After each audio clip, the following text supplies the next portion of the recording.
Kasi natin na Congressman, sabi mo kanina, ating mga kababayan, ayan na walang pampagamot, walang maintenance medicine, hirap. Pero meron tayong mga government hospital sa Maynila. Andyan ang ospital ng Maynila. Merong anong ospital doon sa Tondo, ayan sa Santa Ana. Ayan. So, ano nangyari sa mga government hospital sa Maynila? Walang laman na pasilidad, wala kulang na kulang doktor. Natatanggihan mo yung mga Manileño, lalo na yung mga matatanda. Mabibilahin ka doon more than 20 hours, tapos hindi ka rin pala tatanggapin. Yan ang experience ng mga Manileño. Kaya nga ako tumatakbo para hindi na mangyari itong mga to. Ang lagi ko sinasabi, dapat walang Manileñong natatanggihan sa mga ospital.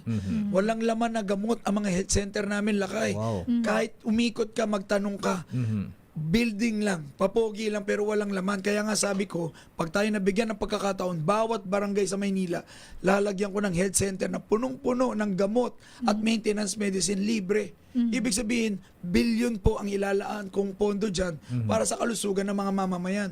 Kasi useless lahat ng meron sila kung may sakit ka. Sa house to house ko po, bawat 3 bahay may nakaratay. May sakit, may humingi ng gamot. Kung yun ang problema, yun po ang susolusyonan. Hindi lang yan.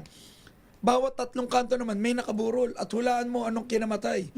Stroke, atake sa puso. Bakit? Hindi nakainom ng maintenance eh. Tumaas yung BP, namatay. Kaya nga tay, mga kababayan ko sa Maynila, kung ano yung problema yun nasusolusyonan. Ang importante sa Maynila, hindi mauna yung pangsariling interes.